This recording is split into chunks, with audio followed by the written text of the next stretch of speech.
This is Mainstream Metaphysics with your host, Nick Newmont.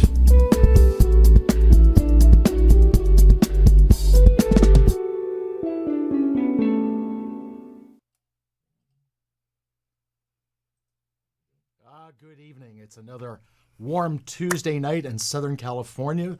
Welcome to Mainstream Metaphysics. I'm Nick Newmont, along with Salena Colp joining me. We have a lot of good topics for tonight's show. But before we get into this, I've got to tell you something. You've got to watch Audrey's show tomorrow, because Audrey went to a conference full of all these people who are, let's call them the more inspired news people, interesting. And connected with so many people in that genre that Audrey came home just thrilled and is really looking forward. And in principle, a lot of these people have agreed to come on Audrey's show in the weeks and months to come. And what a coup that is for Audrey. That's to get going to these be people. Great. Yeah, and these are the people that talk about where things are going, what they're going to be like, and the real information. Okay? There's Becca saying, hi, Becca, thanks for tuning in. And thank you again for watching.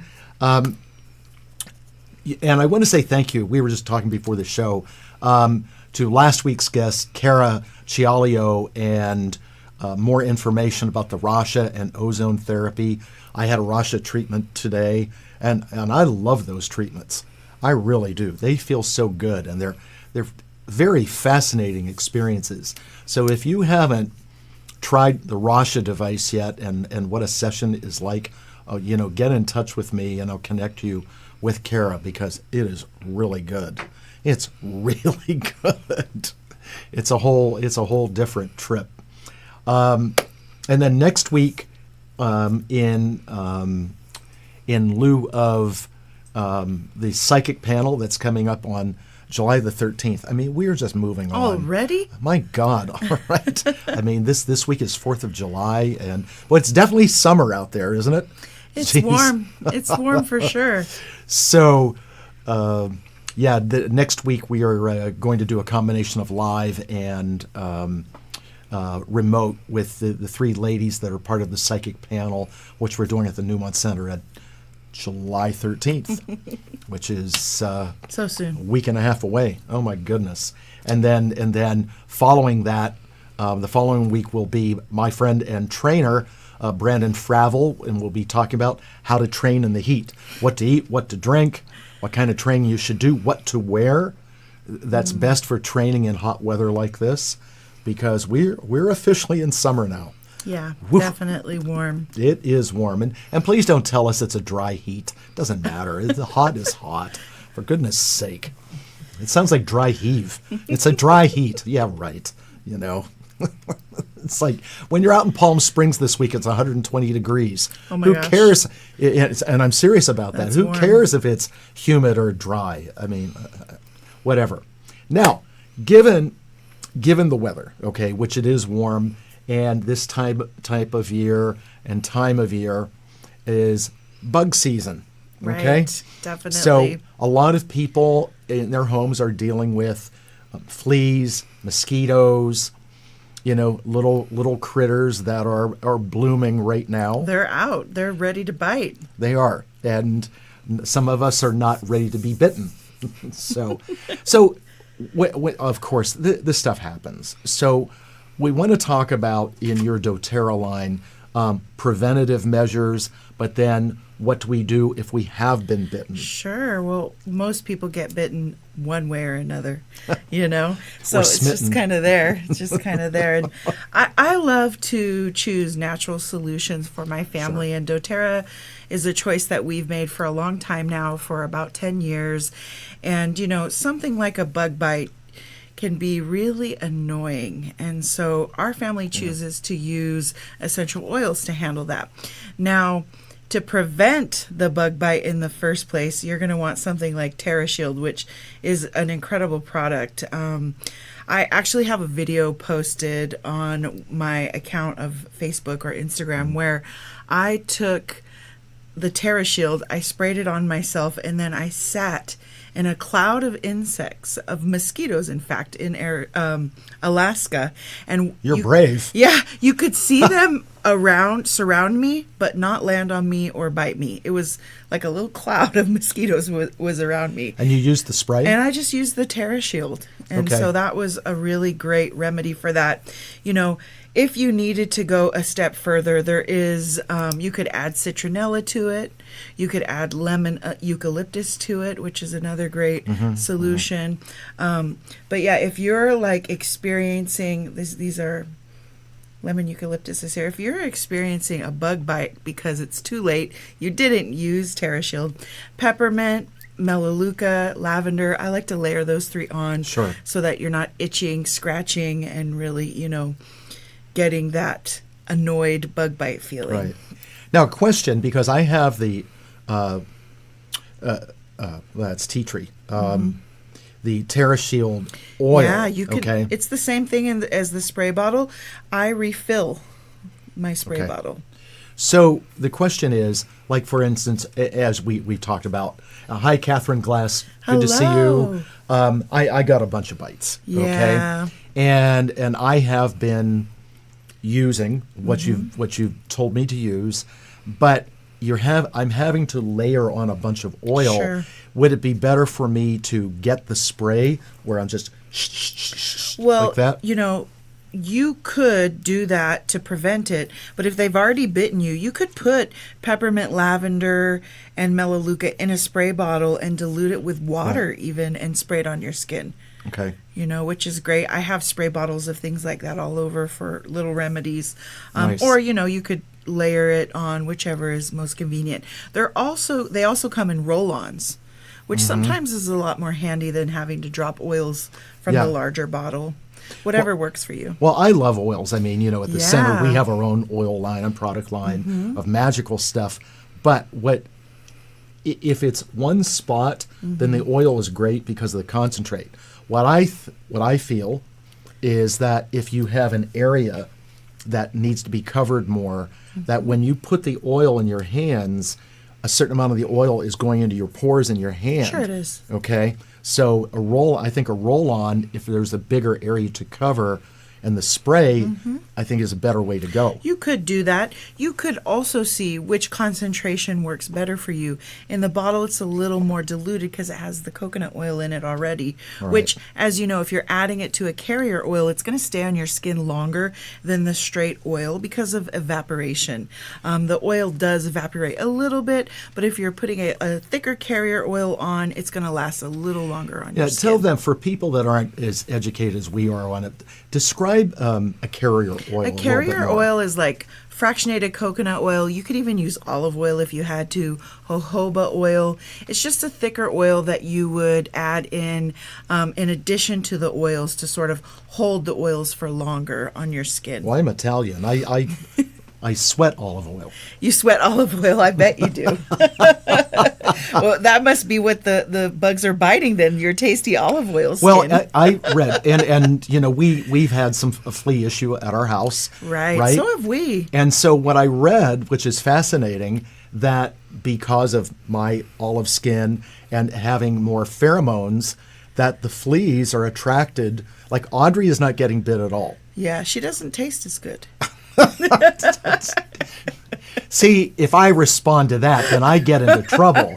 Either way, okay? No, it's true. It also has to do with your blood type. Yes, Yeah. yes. And so, yes, I have a tendency to get bit more than she does. Right. And I get bit a lot as well, which is pretty annoying. And by the way, being, you know, hi, Joe.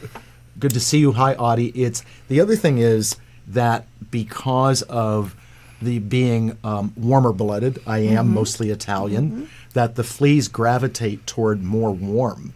Interesting. Okay. Yeah. Oh, believe me, you know, I have spent time researching and understanding, you know, the concept of fleas and how to treat and all that. And The concept of fleas, yes. And then I was sharing with you before the show the metaphysical meaning Yes. of the flea showing up and appearing in your life and how gives you time to sort of reflect metaphysically, metaphorically, in a way of where are you being an energy vampire and maybe where others are being an energy vampire to you. So you take time, you think about that, because a flea is a tiny vampire. A mosquito is a vampire too. They're sucking your blood. Right. So, take stock and think about that. So I already did because when we had the full moon event at our house, Yes. a couple of last full moon, and a full moon ritual. Yep. You've been to many, done many. Yes. You write on a piece of paper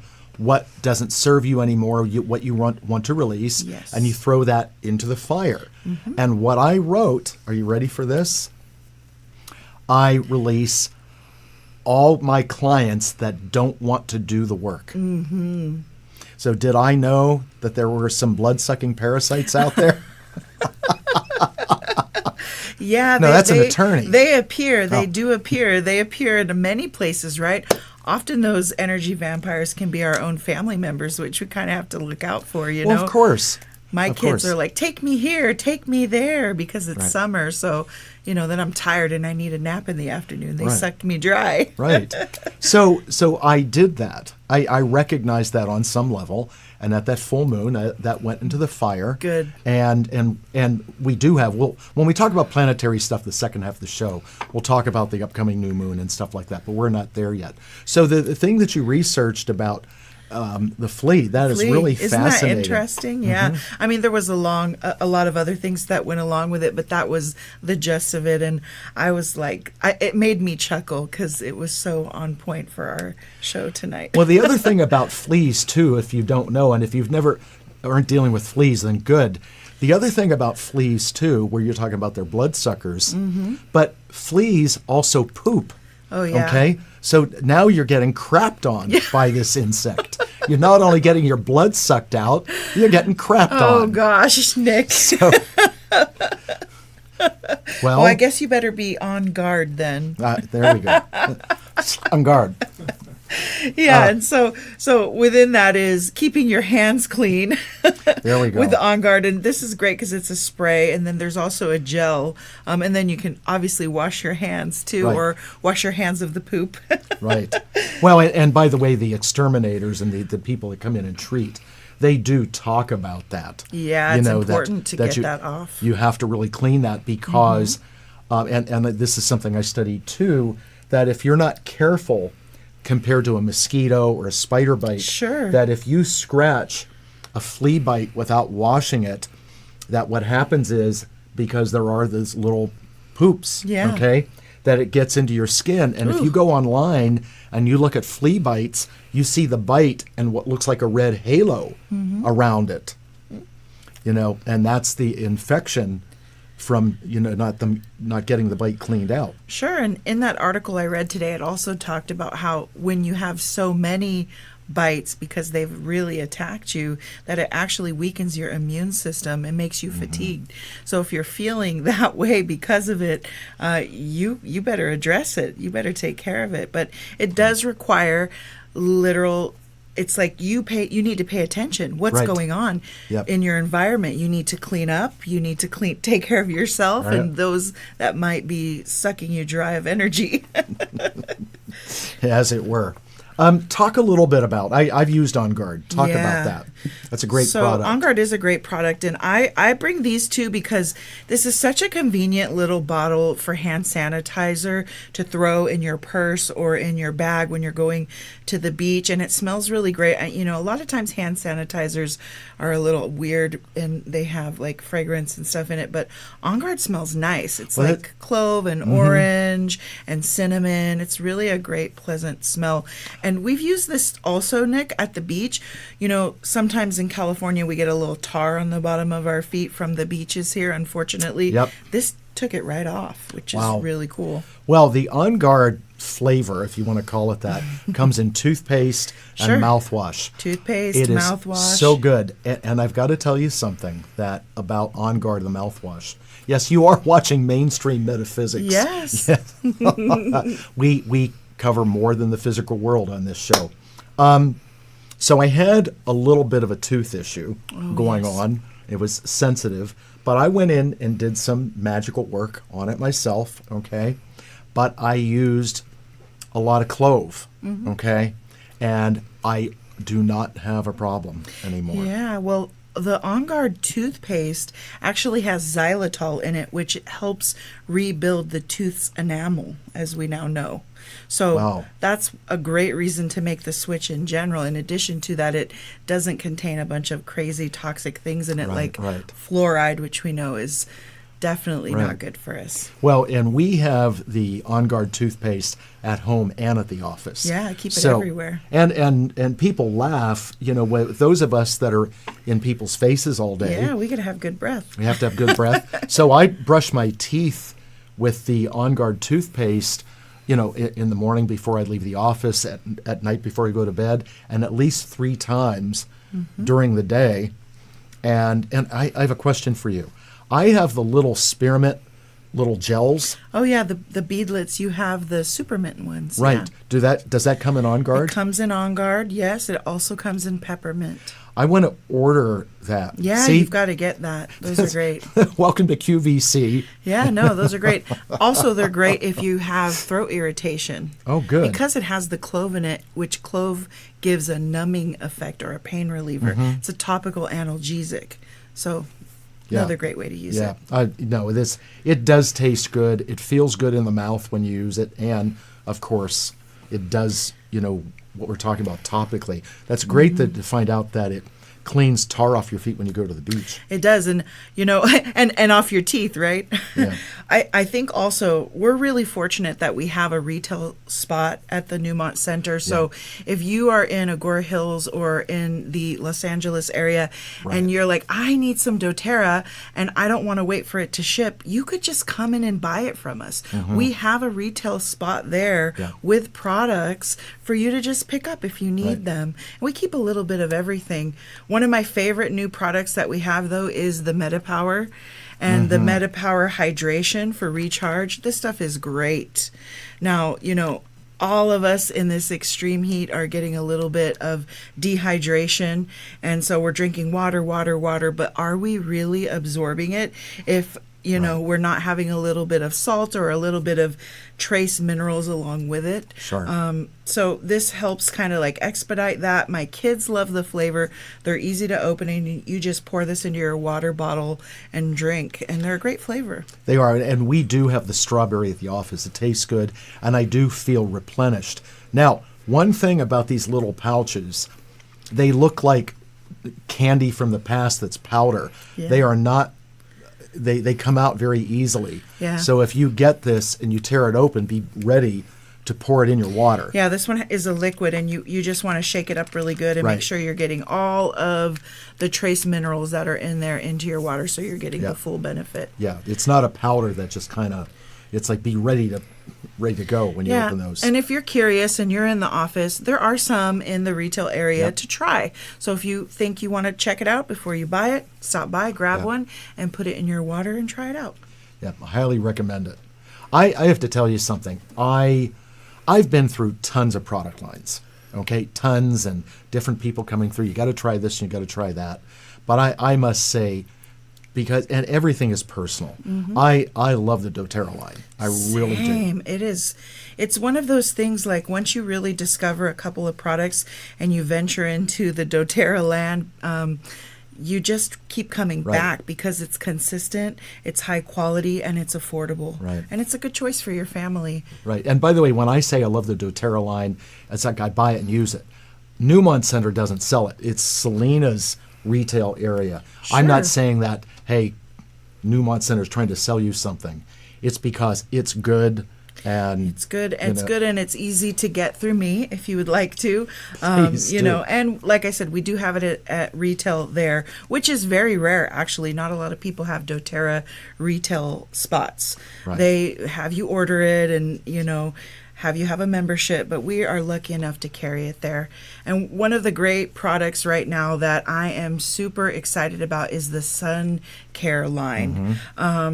My kids get sunburned so easily, so we've really had to amp up the sun care at our house. And right now they have this really great little pouch that has all these products in it.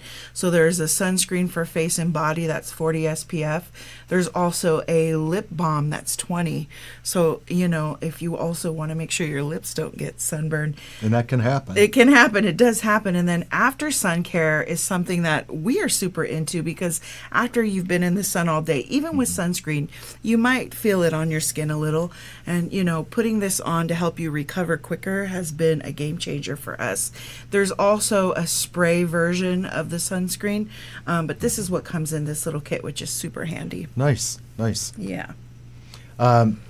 So at this point in time, and people do make mistakes. They go out in the sun too long. They don't take care of themselves. Absolutely. So what is, with the efficiency of these products, what would you say is appropriate time in the sun before it gets to be too much?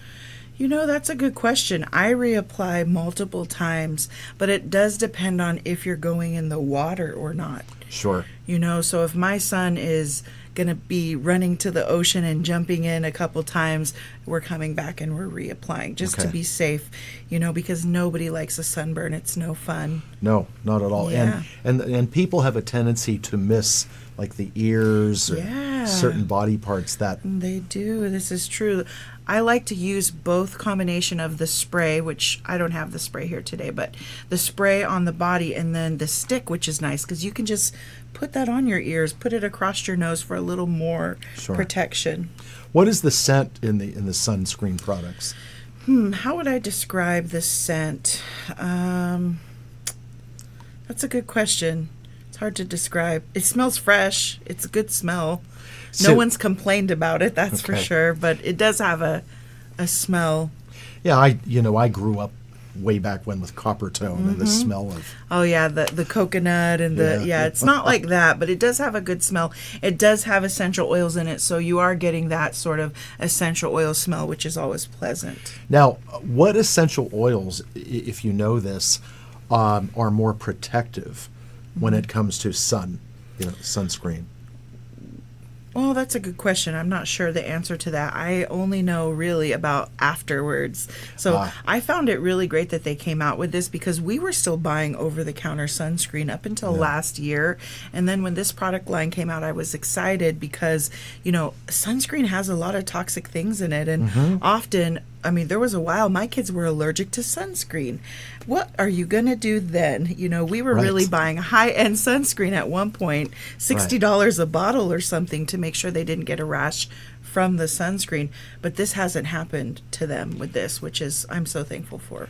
Now, we all know, as you said, that when people go in the water, and it is salt water, that they have to reapply.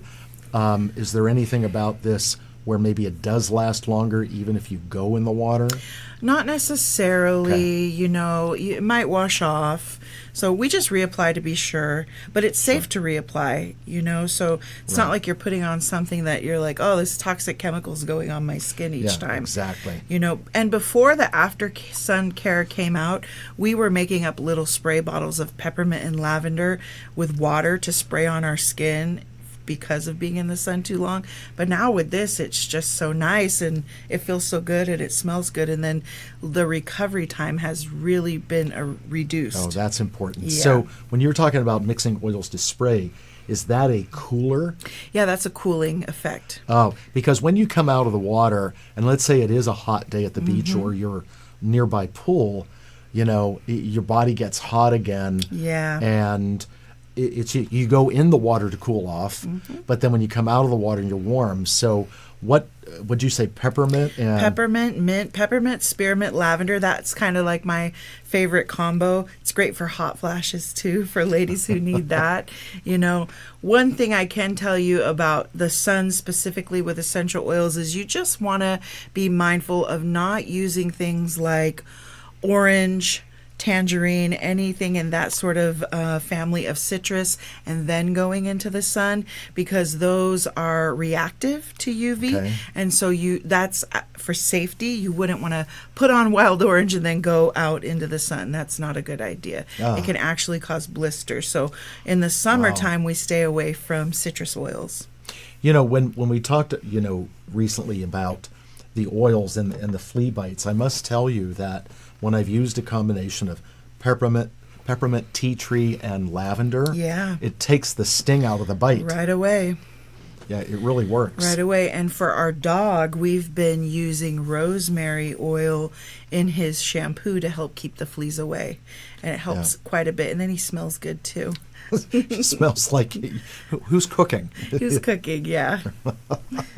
How's the dog like it? He likes it. He sneezes a little, and then he's fine. But Because the reason it sounds funny, but the reason I ask that is because animals have sensitive noses. Sure. He's quite sensitive. In fact, there are some oils specifically okay to use with pets. I don't really have a list with me, but that is one that is safe for dogs. In fact, you might find it in flea repellent pet shampoo. So, well, one of the things that's really important that I learned about doTERRA, a long time ago, and when you're talking about using this on a pet, cat or dog, what do animals want to do? They want to lick. Sure. Now, the thing about a lot of the oils is they are safe to ingest. Some of them are. Some of them you wouldn't ingest. Right. And it does say it on the bottle if Yes, it's it safe does. to ingest.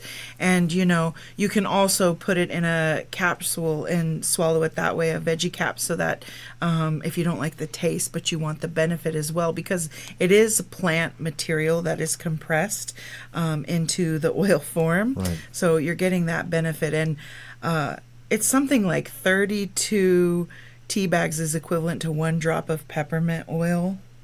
So that's a Jeez. strong drop of peppermint Wow. oil, like one of those Wow. little beadlets we're talking about. Right. I have drank it in water, and it's like, woo, so strong.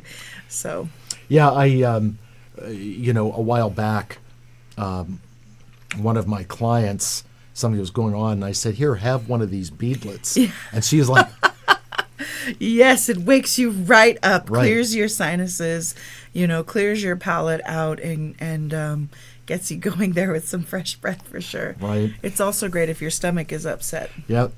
Well, when I would, back in the day of doing like all day psychic fairs, or back when I would have a booth at the Whole Life Expo, I would have spearmint oil with me and just breathe that Smelling it. in, and it would clear the brain. Oh, yeah, it helps a lot. Rosemary's great for that, too. It's very good and stimulating for the brain. See, if I smell rosemary oil, I'm going to want something to eat. Being Italian. Get your pasta ready. Yeah, the chicken. Well, you could substitute rosemary oil if you were out of actual rosemary for cooking as well. Really? You would just want to really dilute it.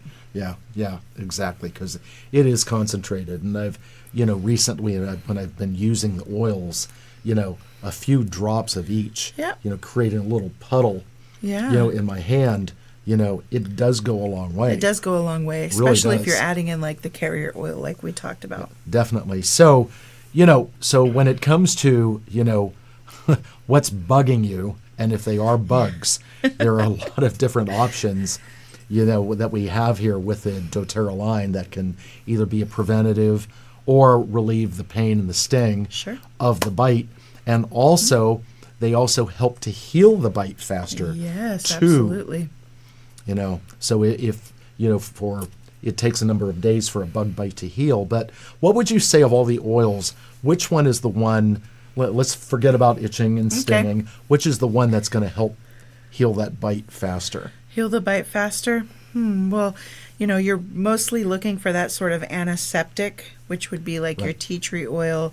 But There you go. once you've moved on from that, lavender would be another great one for healing. And then the ultimate healer, in my opinion, is frankincense. You really can't go wrong with any of those oils. But as far as like healing a skin wound, frankincense would be the one. For sure. Awesome. Aside from bug bites, for a long time, people have said if they've had a headache, that rubbing some lavender oil on the temples helps relieve the headache. Why is that? What does lavender oil do? Well, first of all, right on your temples is a throbbing little artery. Right. So that's why you're feeling that pressure there. So the lavender is actually going in transdermal absorption through your skin and calming down that area. I believe it is also a vasodilator, so helping open up that constricted vessel. But in my opinion, if you have a headache, I would put on peppermint. I like peppermint on the back of my head. I rub it on the top of my head and then smelling it. And that, in my opinion, is going to help a headache a lot faster. Yeah. One of the things that I learned years ago, especially in coaching softball in the summer, especially like when Milena played travel and we're going to Lancaster and Palmdale and all these places that are just desert. And believe it or not, this really worked. So we would keep bottles of water in the cooler in ice water, okay? And when I would go out to coach the bases in the sun, I would take the bottle of water and stick it in my waistband in the small of my back. And that actually will cool your body down. Sure, because that's closer to your core. Right.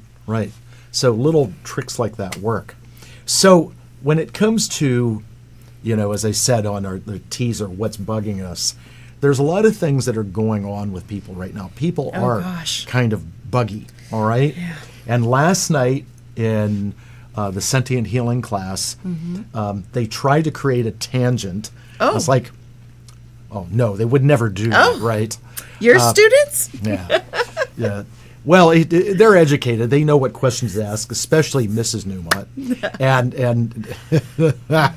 And they asked, what is the Pluto retrograde doing to us? Why are people angry, driving crazy? All of that. And it's actually a combination of things, and I know you've got notes and I do. But the but is, and it gets, complicated, that Pluto and Saturn and Neptune, oh my, right? So today, this morning in the wee hours on the West Coast, Neptune went retrograde. Okay? And this is going to be retrograde until December the 7th. And Neptune deals with everything that is very obscure. I mean, Neptune rules the 12th house of astrology, which is mental health, which I also like to call the dungeon of the zodiac. and I posted earlier today on Facebook, so you can read, everything I wrote. But when I call it the dungeon of the zodiac, the 12th house, that's secret, sorrow, self-undoing, institutions, karma, addictions, hypnosis. Ooh. Yes, it's all the deep stuff of our mind and where we go into. And so when Neptune goes retrograde, and here's what I wrote, okay, what you should be doing during Neptune retrograde. And I did write should. I did that. I wrote it, okay? So you don't have to should all over yourself. What? Oh, gosh. Well, all right. So 1, pay attention to your dreams. 2, be kind to your heart. 3, work on healthy boundaries. And 4, use your imagination productively. In other words, with Neptune, the ruler of Pisces in the 12th house, that's where illusion and disillusion comes in.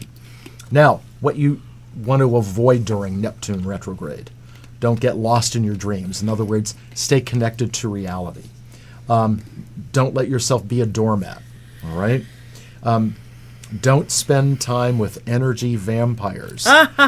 See, I put this together earlier. I had no idea you were going to talk about the fleas. You better get rid of those fleas then. Yeah, damn straight.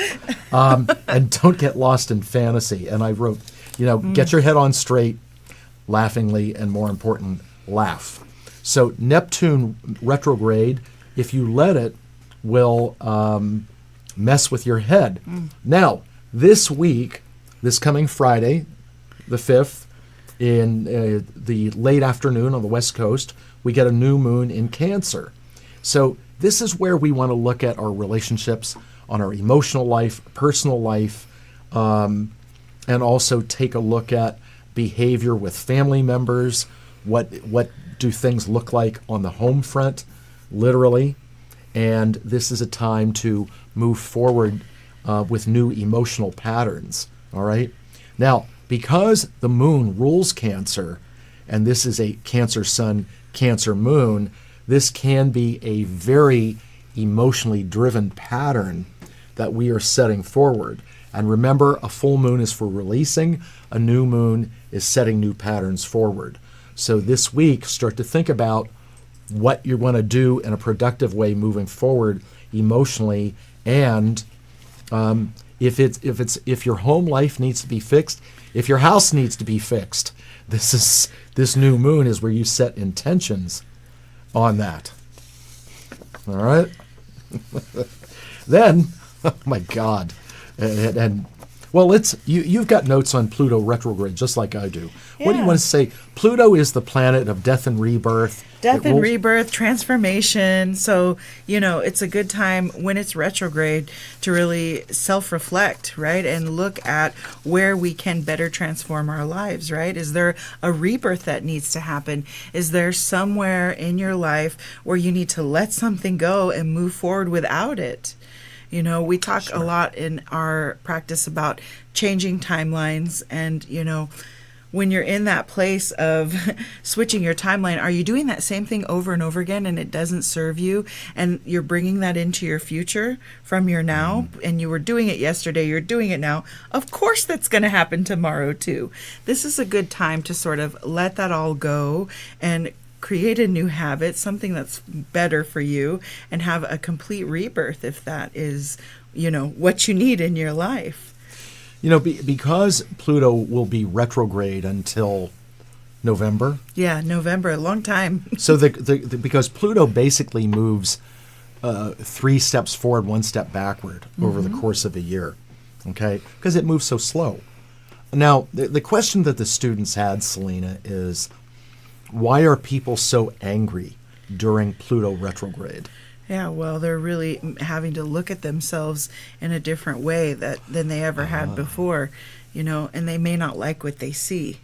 And so it angers them, and in addition to that, I have an oil for it if they're feeling anger. What is that? Well, we have peace. Oh. We have adaptive. And yeah. and one I like to give a lot out when I'm doing treatment is forgive. Because often we need to forgive ourselves, and we forget to do that.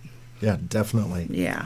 Pluto rules the 8th house, which is the Scorpio house, and the complexities of the 8th house are really bizarre because it's a lot of topics that don't relate to each other.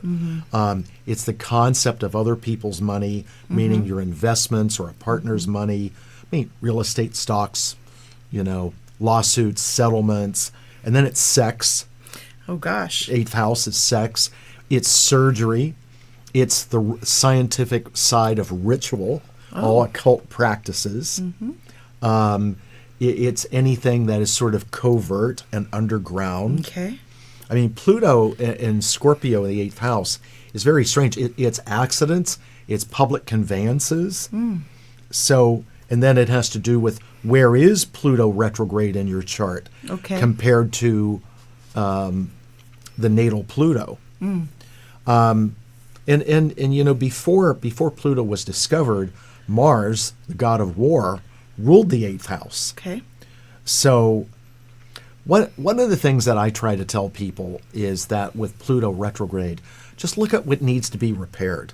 Yeah, make your fixes, and we do that a lot in our work, help people sort of repair.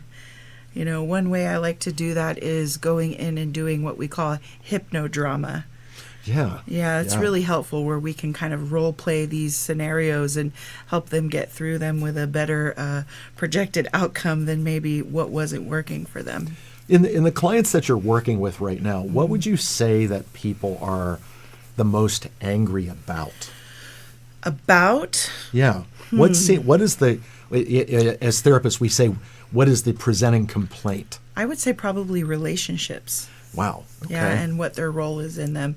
And the theme lately has been response versus react. So people are highly triggered and just, reacting out of anger instead of using their emotional intelligence and pausing for reflection, introspection, and deciding a response that's created out of intelligent emotional place. Sure. Now, that takes time. It is a muscle. It isn't that easy to do all the time. But if you pause and consider what you might say in a better formatted way, instead of just lashing out, and, Right. Your relationships might do a little bit better. Well, here's the thing for them to remember. When Pluto was discovered in 1930, it was discovered around the time of the discovery of plutonium, which goes in atomic bombs. Right. So if Pluto's energy goes then what we're going to have is, a lot of volatility. So be really careful, as Salena is saying, think before you speak, or otherwise there's going to be this mushroom cloud. Sure. It really invites you to sort of, let go of that security blanket that you've been holding on to. And, I don't want to deal with this. Well, this might be the time to put that down and let that go and form some real security from a better place. Well, why would you say that people would say, I don't want to deal with that. I don't want to look at that. Well, they love to ignore things. They dissociate. They don't want to deal. They don't want to know the truth. And it's a hard one to face. And sometimes, a lot of our time is spent calling them out on their BS. Right. And really saying, look, you created this. You need to look at this. And the only way that you're going to feel better is if you go through it and get on the other side. And that's a challenge, too, because when you're dealing with family issues, as you do, Right, I do, Audrey absolutely. does, Dr. Palmer does, I have a situation where there's one of the kids in this family has been coming for therapy, but one of the parents refuses to.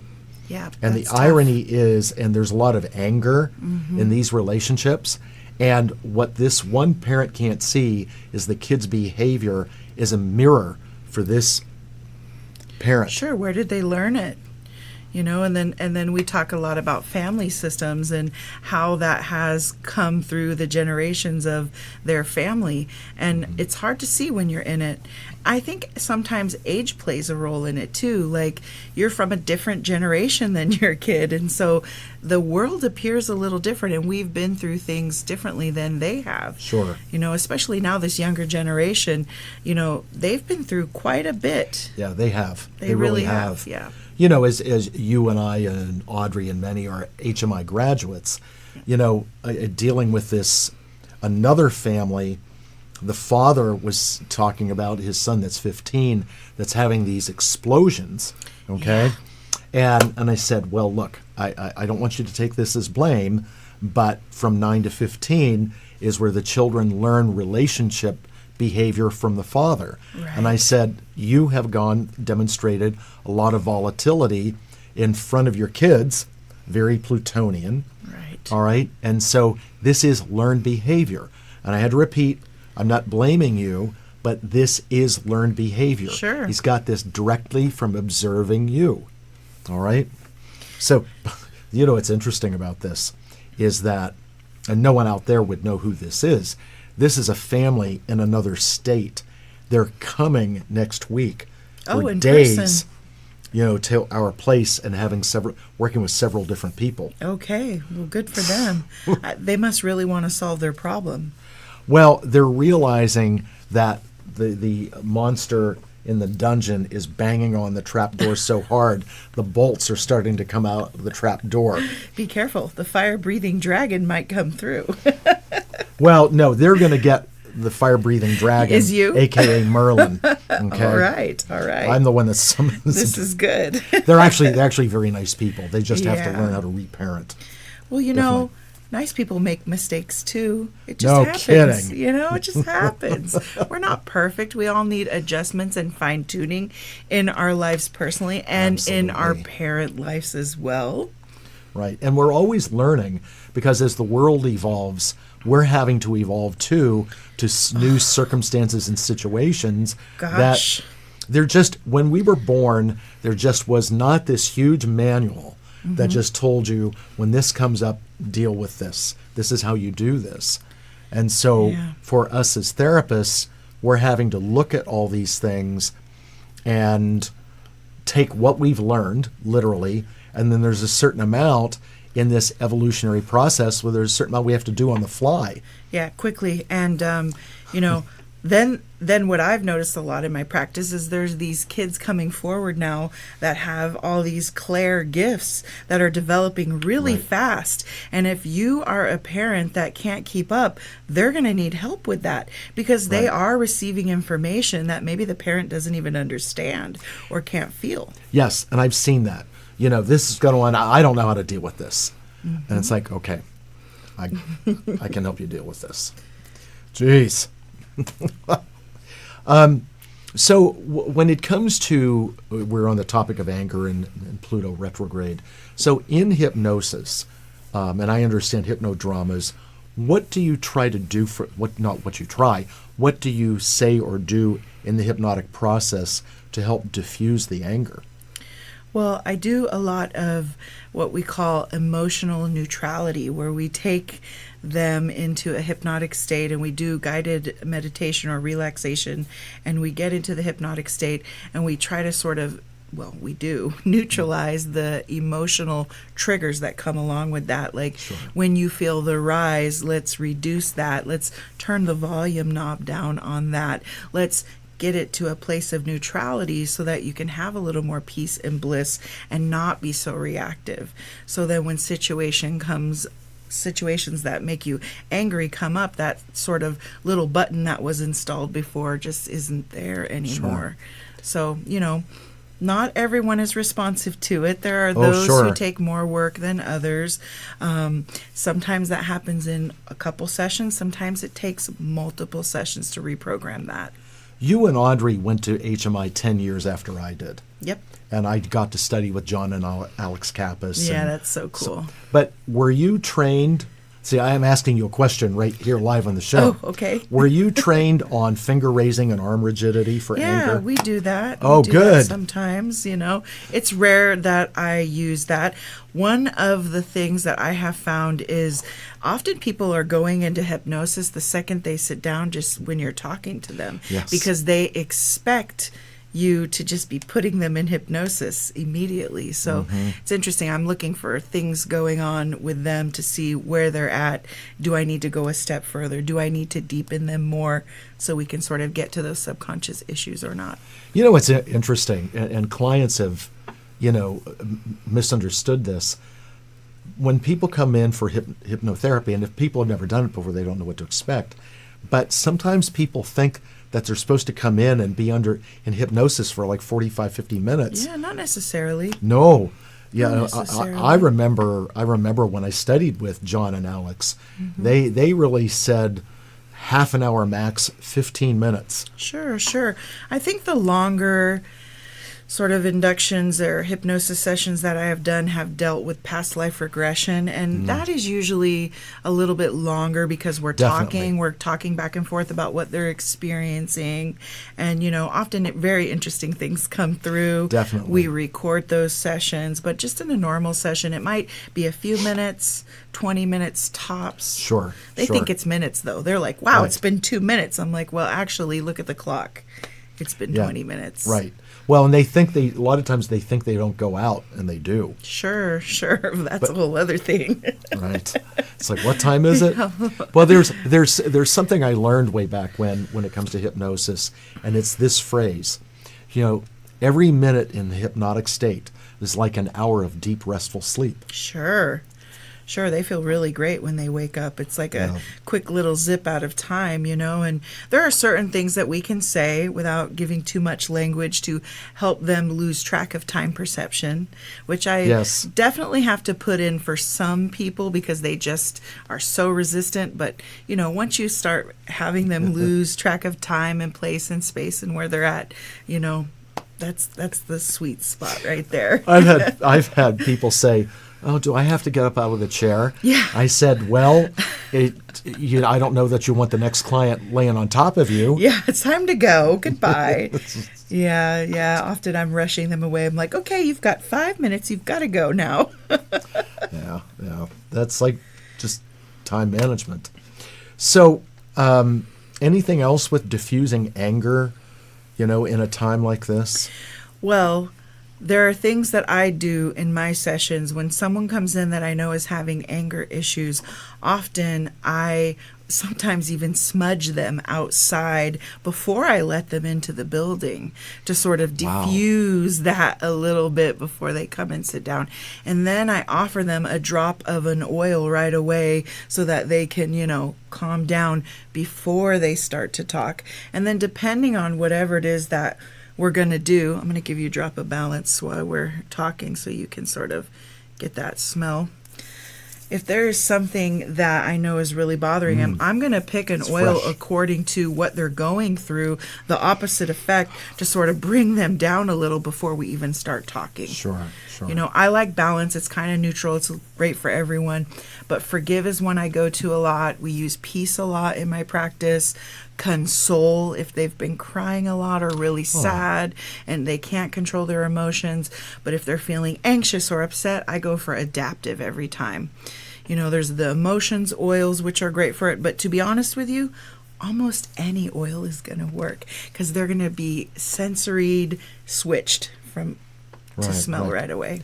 What's interesting is, too, that, a lot of people come in angry if they are running late for their appointment because they got stuck in traffic.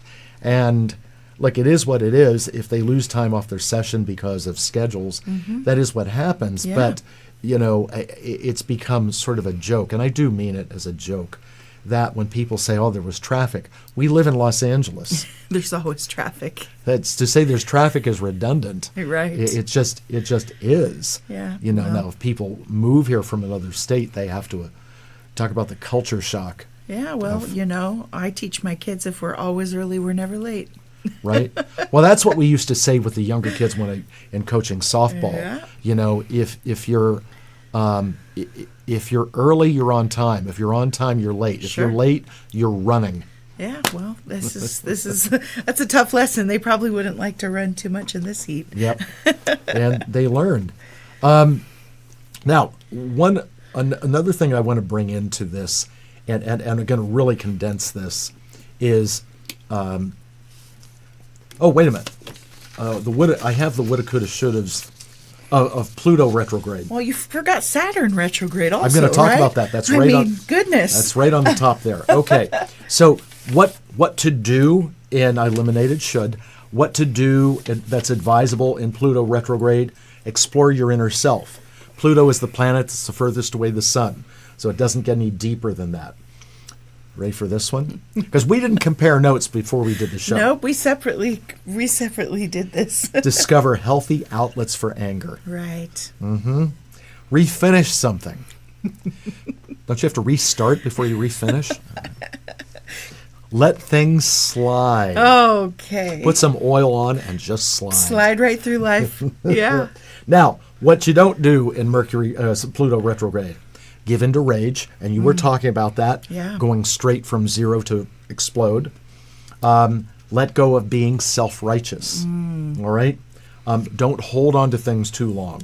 You were talking about forgive earlier. Forgive, yes. And then do not be self-destructive. Oh. With Pluto retrograde, you can actually step on your own landmines. That's a theme lately, too. Yep.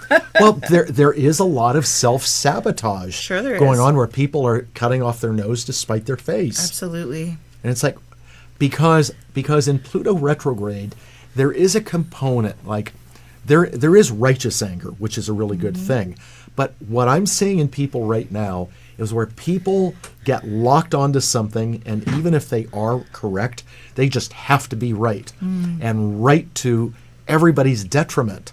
And you can be right, but you can be dead right too. So be careful about, in Pluto retrograde, that insistence of I'm right.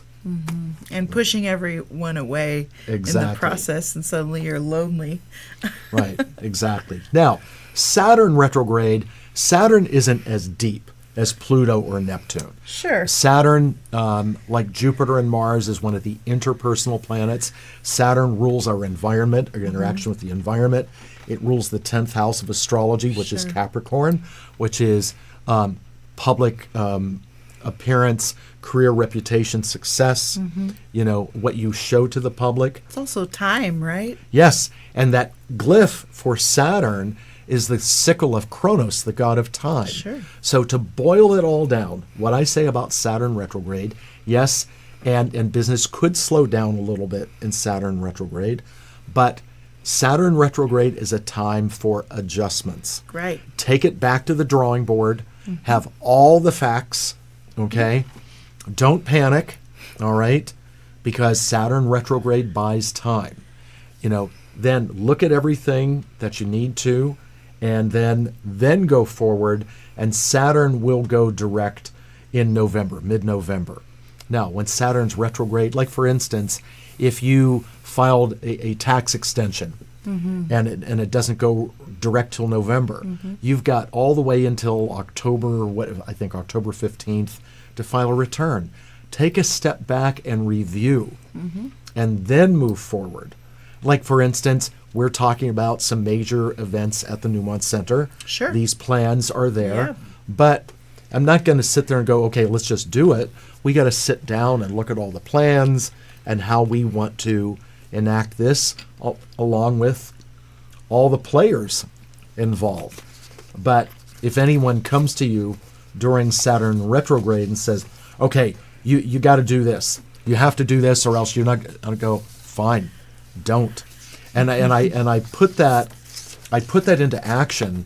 So, and you knew us back then when the office was still on the west side on Olympic Boulevard. Yep. And the lease was coming up. We were in a combination of a Saturn and Mercury retrograde. And they were trying to shove a new lease under my nose and said, I'm not signing this yet. So what happened was, then I went, when the planets turned direct, to sign, and they said, we thought you weren't going to sign, so when your lease is up, someone else is committed to that. Oh, wow. That really happened. When I told Audrey that, when I went home, because we were living in Agora then, she went, what? That's wild. And I went, How well. rude. Yeah, how rude. And so when I looked at it, I see we have 3 minutes left. When I thought about it, I went, you know what, this happened for a reason. Sure. And that's how the center expanded and got moved to Agora Hills. Did you a favor, sort of. Big favor. Shake it up, make Big favor. make a big change. So what the moves to make in Saturn retrograde? Be extra, extra, extra responsible. Sure. So I said that 3 times. Responsible. Revisit old goals. Just because it didn't happen doesn't mean it can't still happen. Learn lessons. Be willing to learn. Okay? And plan for a little bit of a break.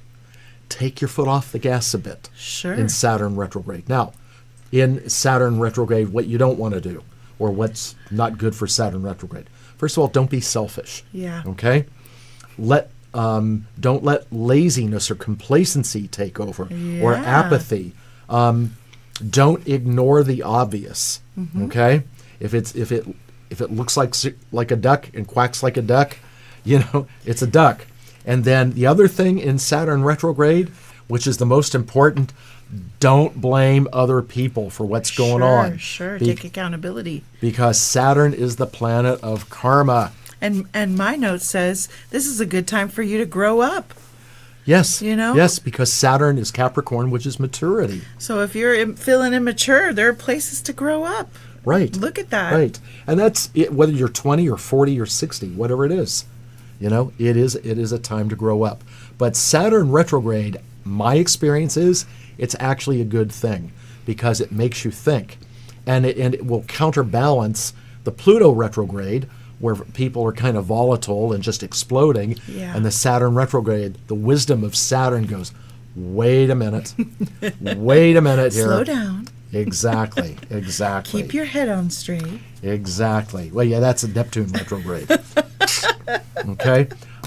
If we're almost at the end, if people want a session with you, want to buy doTERRA, Sure. how do they get a hold of you? Well, I have a website where they can book a phone consultation with me for free to talk about any subject that they're interested in, including oils or my services. And that is heal.me/SalenaColp.com, and it's up on the screen now for you to see. Sure. And at the bottom of the screen, when you get to my page, just click on that free phone consultation. I'll book time to get with you and talk about whatever it is that you need from me and my list of services. Wonderful, wonderful, wonderful.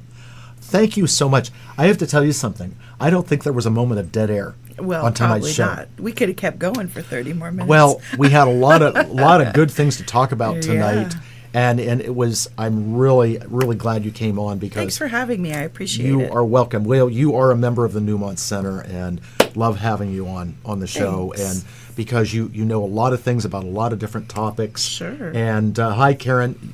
Thanks for watching. Oh, I really appreciate you. And yes, and you can see Salena if on a private appointment at the Newmont Center. Yep. You know, she has space there. Yep. So Yep. thank you. And for those of you, please tune in and watch Audrey tomorrow. I'm sure it'll be fascinating of what she's going to share with you. Next week, the ladies from the psychic panel will be on next Tuesday. And the following week will be Brandon Fravel, the trainer, and how to deal with the heat if you do work out.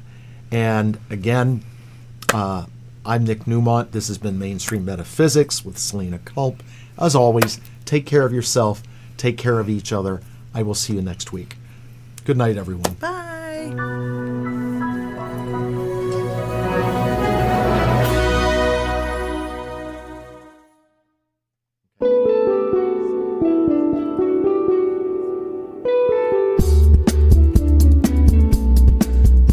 This is Mainstream Metaphysics